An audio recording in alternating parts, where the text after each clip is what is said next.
हरे कृष्ण कृष्ण कृष्ण हरे हरे, हरे राम राम राम हरे हरे। ग्रंथराज श्रीमद् भगवद गीता यथारूप की जय। नित्य लीला प्रवेश भय चरणारविंद भक्ति वेदांत स्वामी श्रील प्रभुपाद की जय। श्रीमद् भगवद गीता के हम प्रथम चैप्टर के आज 38 से 37 तक हमने पढ़ लिया, तो आगे से हम पढ़ना शुरू करेंगे। तो इस आध्यात्मिक जगत में प्रवेश करने से पहले गुरु और गौरांग से कृपा की याचना करते हुए मंगलाचरण करेंगे, ताकि हम जो कुछ श्रवण करने वाले हैं उसका हमें पूरा लाभ प्राप्त हो सके, जो कि है कृष्ण प्रेम की प्राप्ति। ओम ज्ञानतिमिरन्दस्य ज्ञानञ्जनशलाखया चक्षुरुन्मीलितं येन तस्मै श्रीगुरुवे नमः। श्रीचैतन्यमनोभीष्टं स्थापितं येन भूतले स्वयं रूपः कदा मह्यं ददाति स्वपदान्तिकं। वन्देऽहं श्रीगुरुः श्रीयुतपदकमलं श्रीगुरुन् वैष्णवांश। श्रीरूपं साग्रजातं सहगण रघुनाथान् वितं तं सजीवं साद्वैतं सावधूतं परिजनसहितं कृष्ण चैतन्य देवं श्रीराधा कृष्णपादा सहगण ललिता श्री विशाखान्वितांश। हे कृष्ण करुणा सिंधु दीनबंधु जगतपति गोपीश गोपिका कांता श्री राधा कांत नमस्तुते। तप्त कांचन गौरंगे राधे वृंदावनेश्वरी वृषभानुसुते देवी प्रणमामि हरिप्रिये। वंशाकल्पतरुभ्यश्च कृपा सिन्धुभ्य एव च पतितनां पावनेभ्यो वैष्णवेभ्यो नमो नमः। श्रीकृष्ण चैतन्य प्रभु नित्यानंद श्री अद्वैत गदाधर श्रीवासदि गौर भक्तवृंद। हरे कृष्ण कृष्ण कृष्ण हरे हरे, हरे राम राम राम हरे हरे। ग्रंथराज श्रीमद् भगवद गीता यथारूप की हम प्रथम अध्याय पढ़ रहे हैं, जिसका शीर्षक है युधिष्ठिर में सैन्य निरीक्षण। और हम अर्जुन विषाद योग के विषय में पढ़ रहे थे। सबसे पहले हमने सैन्य निरीक्षण के विषय में पढ़ा। धृतराष्ट्र ने प्रश्न किया और संजय जो है वो ये बता रहे हैं कि युद्ध भूमि में हो क्या रहा है। पहले दुर्योधन के विषय में बताया कि दुर्योधन अपने गुरु के पास गए, और उसके बाद बताया कि गुरु बहुत गलत किया तुमने, जो धृष्टद्युम्न को आपने इतनी सुंदर युद्ध कला सिखाई। उसके बाद पांडवों की सेना के विषय में बताया, और उसके बाद अपनी सेना के विषय में बताया। गुरु द्रोणाचार्य को बहुत मस्का किया, और उसके बाद भीष्म पितामह के विषय में बोले कि भाई भीष्म पितामह तो है ना हमारे साथ, फिर तो हमारी विजय निश्चित है। लेकिन दूसरों को प्रोत्साहन देने के लिए बहुत ही सुंदर राजनीतिज्ञ और एक डिप्लोमेटिक तरीके से सबको बोलने लगा। देखो भीष्म पितामह भी बूढ़े हो गए ना, तो आप सबको अपने अपने स्थान पर रहकर भीष्म पितामह को प्रोटेक्ट करना है। ऐसा नहीं हो कि पीछे से कोई आए और शस्त्र चलाए और भीष्म पितामह आगे बहुत व्यस्त तो हो जाए। तो हम सबको भीष्म पितामह को प्रोटेक्ट करना है। तो इस तरह करने के बाद फिर सबने शंख बजाए। भीष्म पितामह ने सिंह की तरह शंख बजाया, और उसके बाद जो है सारे जो कौरव हैं उन्होंने अपने अपने शंख बजाए। फिर क्या हुआ, अतः श्वेतैर्हयैर्युक्तौ महति स्यन्दने स्थितो माधवः पांडवाश्चैव दिव्य शंखौ प्रदत्मतो। माधव अर्थात लक्ष्मीपति, जहाँ कृष्ण है वहाँ लक्ष्मी है, जहाँ लक्ष्मी है वहाँ विजयी है। तो ऐसे कृष्ण और पांडव अर्थात और अर्जुन जो है बहुत ही सुंदर रथ पे बैठे हुए हैं, जिनके सुंदर सुंदर घोड़े हैं। वहां पर पांचजन्यम ऋषिकेशो देवदत्तम धनंजय पौंड्रम दत्मो महाशंखम और इस तरह से भीम कर्मा वृकोदरा। अर्जुन ने देवदत्त, श्री भगवान श्री कृष्ण ने पांचजन्य और भीम ने अपने अपने सुघोष और मणि पुष्पक जो है वो नकुल और सहदेव ने बजाए। तो सबके बहुत ही शंख बहुत जोर से बजे, जिसके कारण कौरवों के हृदय भी दहलने लगे। और उसके बाद क्या हुआ? उसके बाद आई अर्जुन की बारी। सेनयोरुभयोर मध्य रथम स्थापयाम्यच्युत।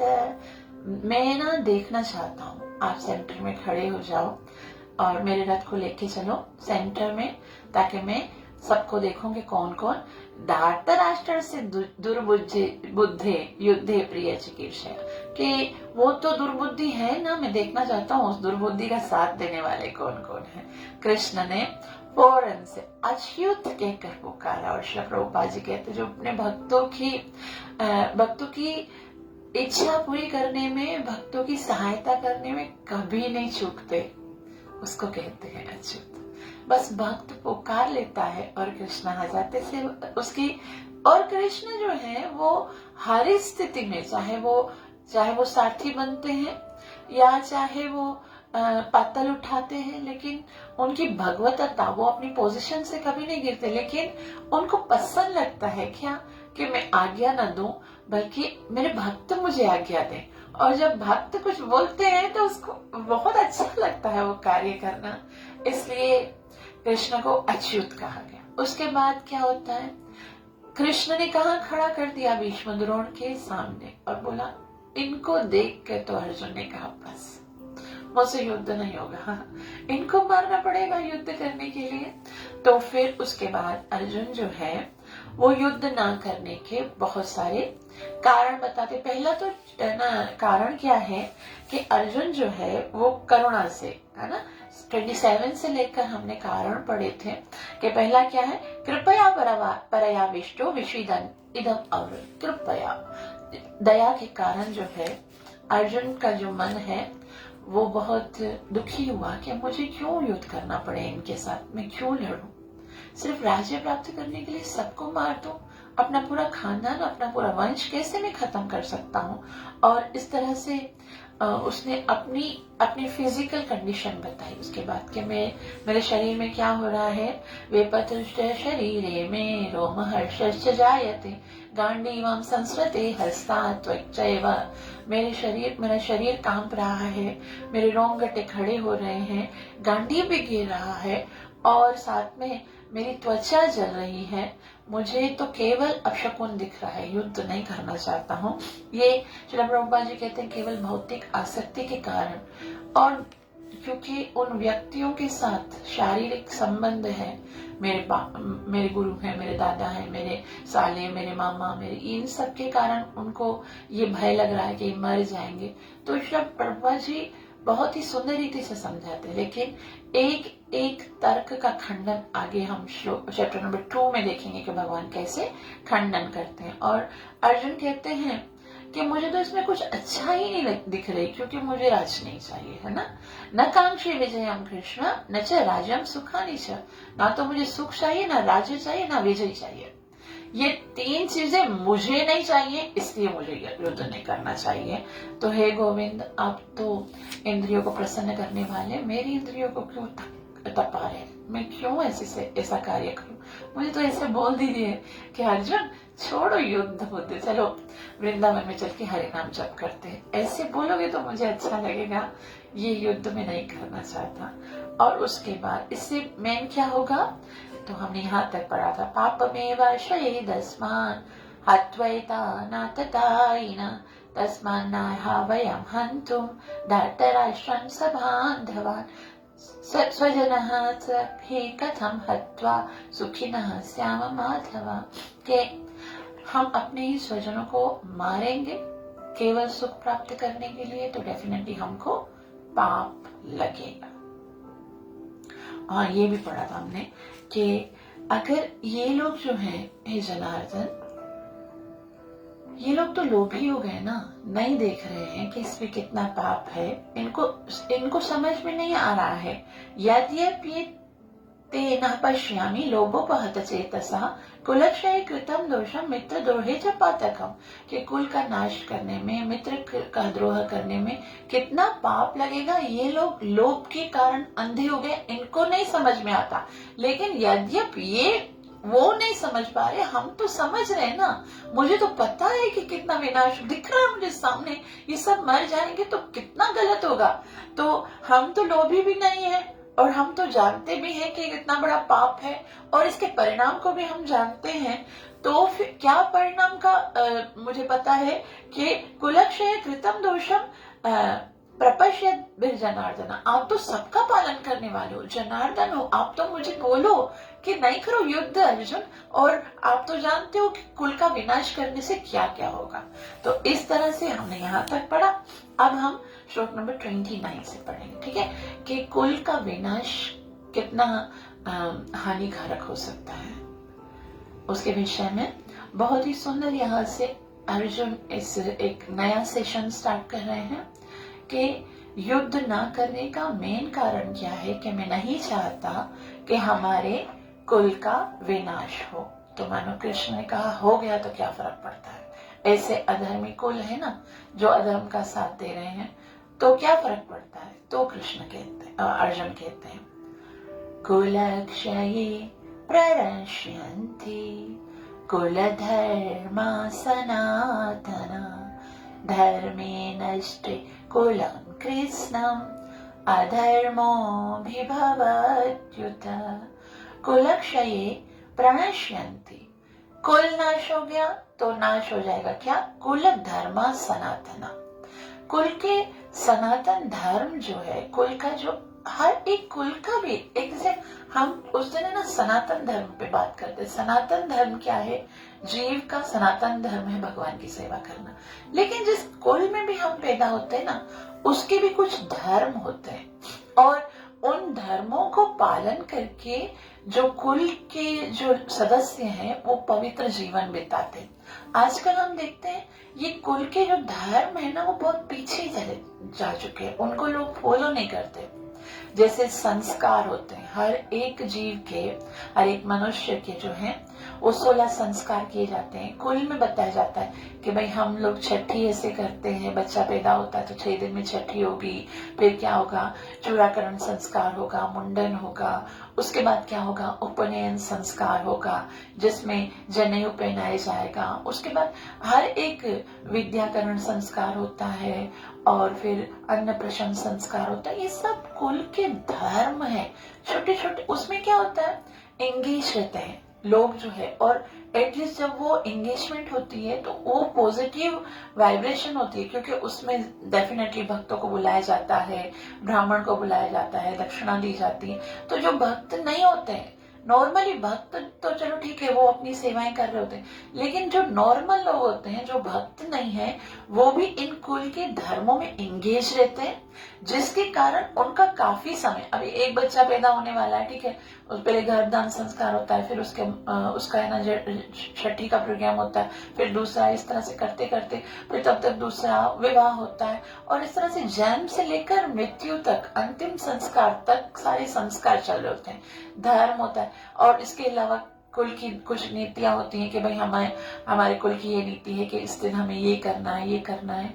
तो लोग जो बड़े लोग हैं ना वो इन चीजों के लिए बहुत ज्यादा वो मतलब सीरियस होते हैं, अपने बच्चों को कैसे भी करके करवाते हैं कि आपको करना है। आज सवेरे, आज बैसाखी का दिन है तो हम लोग क्या करते हैं, बैसाखी के दिन सूर्योदय होने से पहले उठते हैं, किसी नदी में जाकर स्नान करते हैं, और फिर ब्राह्मण को कुछ देते हैं। ये सारे धर्म होते थे पहले, इनको बहुत ही सीरियसली नहीं। आजकल मॉडर्न एजुकेशन के कारण जो है वो माता पिता की तो बात सुनते नहीं है बच्चे। लेकिन यहाँ पर अर्जुन इस खतरे को बताया, कहता है कुल का नाश होने पर सनातन कुल परंपरा नष्ट हो जाती है, और इस तरह शेष कुल भी अधर्म में प्रवृत्त हो जाता है। तो पहले ना हर वंश में भी एक ऐसी भी प्रथा होती थी कि जब मृत्यु हो जाती थी ना किसी की, तो सब लोग रोज उसके घर में आते थे, डेली उनके घर पे आते थे और 1 घंटा हरिनाम संकीर्तन करते थे, भगवान का नाम लेते थे, गीता पढ़ते थे, भागवत पढ़ते थे। तो इससे क्या होता था, जिसकी मृत्यु हो गई है उनके परिवार को बहुत शांति मिलती थी कि मैं नाम संकीर्तन हो रहा है। अभी तो क्या होता है, अभी बैठक सिस्टम बना दिया हमारे यहाँ पर। तो ऐसा होता है कि वो जो व्यक्ति है, परिवार वाले, वो 4 बजे से लेकर 6 बजे तक बैठेंगे एक जगह पर, फिर किसी को आना है आके टच करके मतलब अपना फेस दिखा के चले जाओ, बस ऐसा करते। फिर वो जो पहले क्या होता था, वो 1 घंटा रोज कीर्तन होता था, फिर वहां पर बैठ के डिस्कस होती थी कि देखो जीवन कितना नाशवान है, कुछ भी कमा ले बंदा चला जाता है, तो हमको हमारे अगले जीवन के लिए जो है वो प्रयास करना चाहिए। उससे हृदय परिवर्तित भी होता था, लोग बहुत सीरियस होते थे कि अभी हमको जो है ना भगवान की भक्ति में अपना मन लगाना है, वो चला गया, हमको भी जाना है। तो इस तरह से, लेकिन आजकल ये सारी रिचुअल्स खत्म हो गए।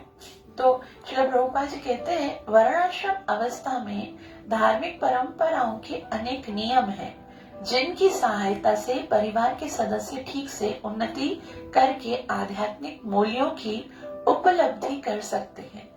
परिवार में जन्म से लेकर मृत्यु तक सारे संस्कारों के लिए वयोवृद्ध लोग उत्तरदायी होते हैं, किंतु इन वयोवृद्ध की मृत्यु के पश्चात संस्कार संबंधी पारिवारिक परंपराएं जो है वो रुक जाती हैं और परिवार के जो तरुण सदस्य बचते हैं वे अधर्ममय व्यसनों में प्रवृत्त हो जाते हैं और इससे मुक्ति लाभ से वंचित होते हैं। अतः किसी भी कारणवश परिवार के वयोवृद्धों का वध नहीं होना चाहिए। तो श्रील प्रभुपाद जी बोलते हैं, जो परिवार के बड़े होते हैं ना, वो सारे जितना परिवार है उसको अच्छे अच्छे कार्य, अच्छे अच्छे संस्कार जो है वो करने के लिए बाध्य बनाते हैं। पहले होता था ना, बड़े होते थे, भाई माता जी ने बोला है तो मुझे ये करके आना है, मुझे दादाजी ने बोला है तो ये आज मुझे ऑफिस में जाना है, आज मुझे ये सेवा करनी है, आज मुझे ब्राह्मण को दान देने के लिए जाना है, आज घर पे ब्राह्मण आ रहे हैं तो उनको भोजन खिलाना है, आज ये देना है तो इसका ऐसे पालन करना है। तो ये जो परंपराएं हैं वो वयोवृद्ध लोग जो है ना वो ही ठीक करा सकते हैं। यंगस्टर्स तो क्या है, अपने अपने काम में इतना बिजी होते हैं कि उनको इस चीज में इंटरेस्ट ही नहीं होता है। तो श्री प्रभुपाद जी बोलते हैं कि जैसे अर्जुन ने कहा है, कुलक्षय प्रणश्यन्ति कुल धर्मा सनातना, बड़े लोग अगर मर गए तो फिर ये धर्म भी खत्म हो जाएंगे। और ये धर्म जो है वो क्योंकि इंगेज रखते हैं, किसको इंगेज रखते हैं, स्त्रियों को ज्यादातर ये सारे काम। अब जैसे किसी ब्राह्मण को घर पे हम लोग प्रसाद खिलाने के लिए, तो सारी स्त्रियां जो है ना वो बिजी रहेंगी, कोई क्या प्रसाद हम बनाएगी, कोई सफाई करेगी, कोई बर्तन सेट करेगी कि भाई आज हमारे घर में कोई पंडित आ रहा है धामो खाने के लिए। या फिर अगर है ना जैसे 7 दिन का किसी की डेथ हो जाती है तो 7 दिन का घर में भागवतम पाठ कराते, तो भागवत पाठ कराने के लिए स्त्रियों को बहुत कार्य करने पड़ते हैं कि भाई लोग सारे आएंगे, उनको प्रसाद खिलाना है, उनके लिए ये बनाना है, ये करना है और सेटिंग करनी है सारी। तो इस तरह से स्त्रियां इंगेज रहती हैं। अगर वो इन चीजों में इंगेज नहीं रही हैं तो उनको इंगेजमेंट चाहिए। फिर आजकल ये सारी इंगेजमेंट नहीं है तो क्या है, श्री प्रभुपाद जी आगे बता रहे हैं कि फिर क्या होता है कि स्त्रियां जो है वो अपनी अलग अलग इंगेजमेंट ढूंढती हैं। क्या ढूंढती हैं कि भाई मैं तो है ना किटी पार्टी में जा रही हूँ। अब किटी पार्टी में जाएंगे तो जाहिर सी बात है क्या करेंगे, वो जुआ खेलेंगी, गलत कार्य करेंगी, व्यसन करेंगी। फिर क्या होगा, लोगों के साथ वो फ्री जो मिलना होता है वो होगा, उससे तो गलत प्रभाव पड़ेगा। तो इस तरह से ये एंगेजमेंट जो है वो कुल के नाश नहीं होने चाहिए, जो कुल धर्म है। अधर्म विभवत कृष्ण प्रदुष्यन्ति कुल स्त्रिया स्त्रीषु दुष्टासु वार्ष्णेय जायते वर्ण संकरा। अनुवाद, हे कृष्ण, जब कुल में अधर्म प्रमुख हो जाता है तो कुल की स्त्रियां दूषित हो जाती हैं और स्त्रीत्व के पतन से हे ऋषिवंशी अवंचित संतानें उत्पन्न होती हैं।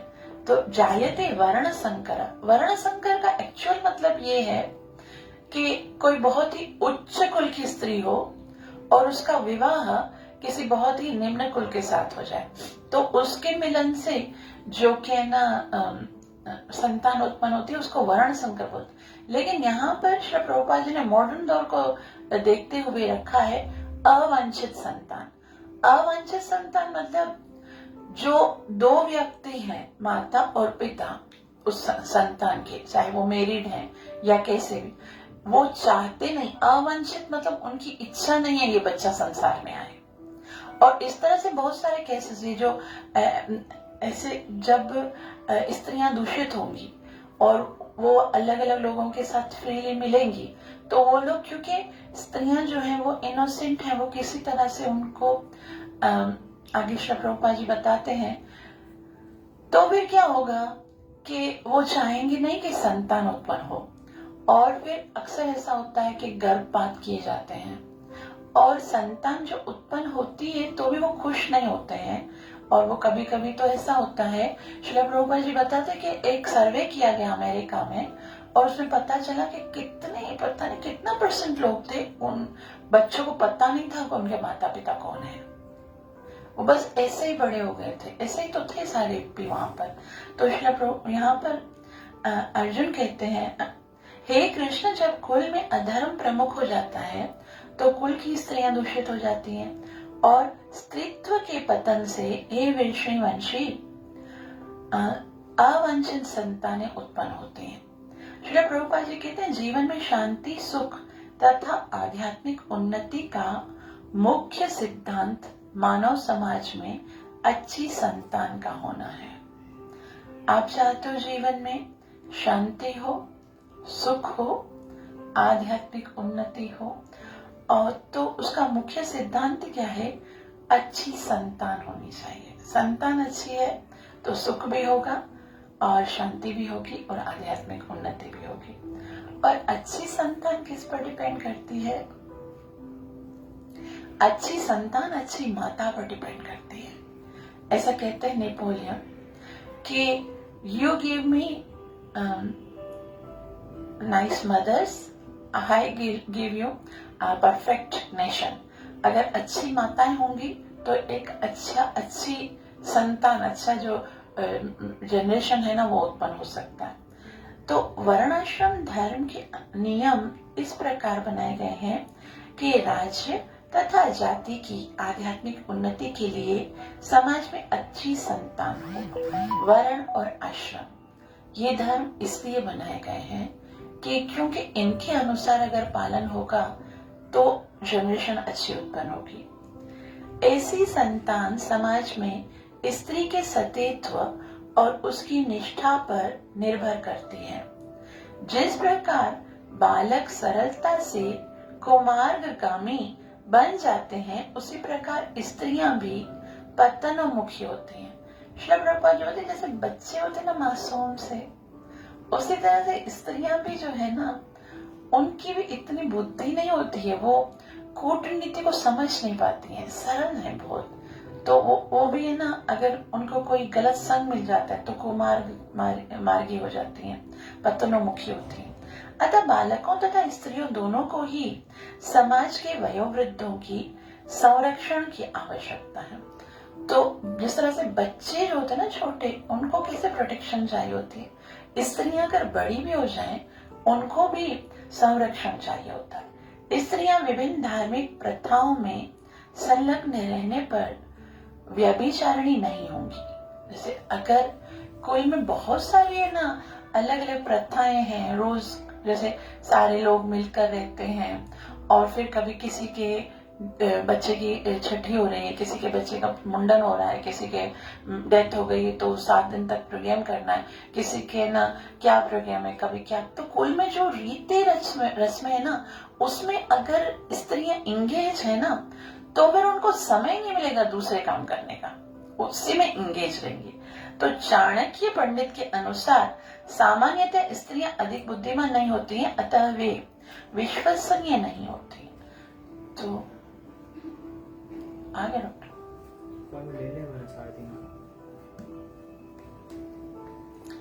तो वो इतना बुद्धिमान नहीं होती हैं, तो इसलिए उन्हें विविध कोई परंपराओं में व्यस्त रहना चाहिए और इस तरह उनके सत्यत्व तथा अनुरक्ति से ऐसी संतान जन्म लेगी जो वर्णाश्रम धर्म में भाग लेने के योग्य है।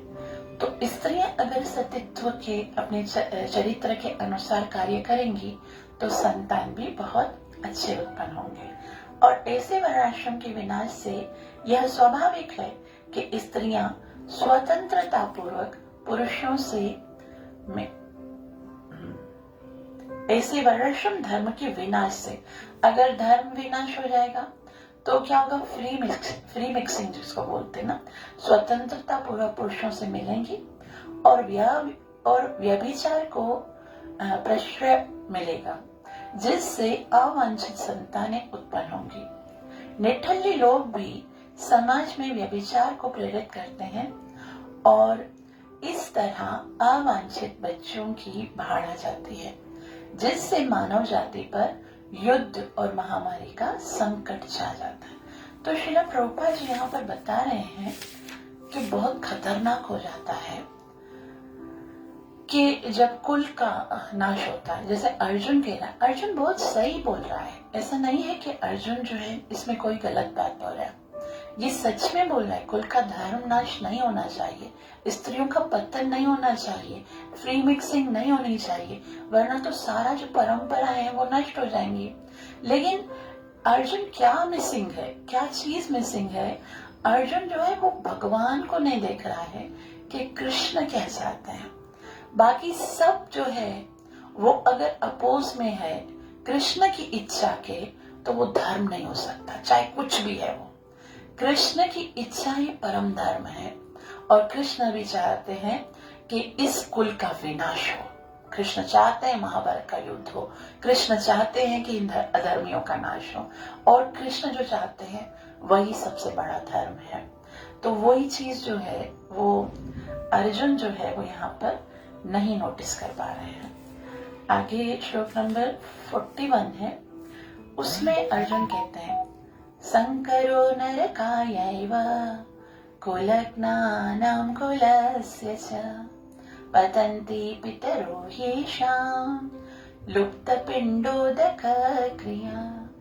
कि जो संतान होती है ना, उसका कर्तव्य होता है कि वो अपने जो पितृ लोग हैं, जो जिनकी मृत्यु हो गई है, उनको पिंड और उदक कहते हैं। पिंड जो होता है वो अर्पण होता है और उदक जो जल होता है वो उनको समर्पित करें, क्योंकि वो जब भगवान को अर्पण करके उनको भोजन और जल समर्पित करते हैं ना, तो उनसे उनका उद्धार होता है। लेकिन अब क्योंकि ये जो संतान उत्पन्न हुई है कुल का नाश करने के बाद, वो तो अपने माता पिता से प्रेम ही नहीं करती, क्योंकि माता पिता उनसे प्रेम नहीं करते। माता पिता के लिए अनवांटेड ये जो प्रजनियां हैं, अवांछित संतानें हैं, तो माता पिता के प्रति उनका कोई आदर नहीं होता, उन माता पिता के प्रति उनका कोई प्रेम नहीं होता। तो जब तक जिंदा है तो ही तो उनकी सेवा नहीं करते, मरने के बाद क्या कोई पिंडदान करेंगे उनके लिए, है ना। ये तो तब होता है जब हृदय के अंदर प्रेम हो, जब हृदय के अंदर बहुत सारा उनके प्रति स्नेह है, आदर है। लेकिन वो नहीं है तो डेफिनेटली क्या होता है, तो ये बता रहे हैं कि अवांछित संतानों की वृद्धि से निश्चय ही परिवार के लिए तथा पारिवारिक परंपरा को नष्ट करने वालों के लिए नारकीय जीवन उत्पन्न होता है। ऐसे पतित कुलों के पुरखे यानी पितृ गिर जाते हैं, क्योंकि उन्हें जल तथा पिंड दान देने की क्रियाएं बंद हो जाती है। तो ये जल और पिंड दान जो हम श्राद्ध करते हैं वो बहुत महत्वपूर्ण है। इसको हम बाद में पढ़ेंगे, थोड़ा सा प्रॉब्लम है, हम बाद में कल या फिर शाम को ये सेशन कंप्लीट करेंगे, ठीक है। सब सॉरी फॉर।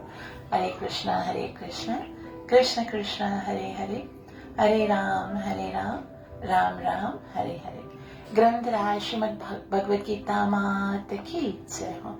नित्य लीला प्रवेश वे चरणारविंद, भक्ति वेदांत स्वामी श्री प्रभुपाद की जय।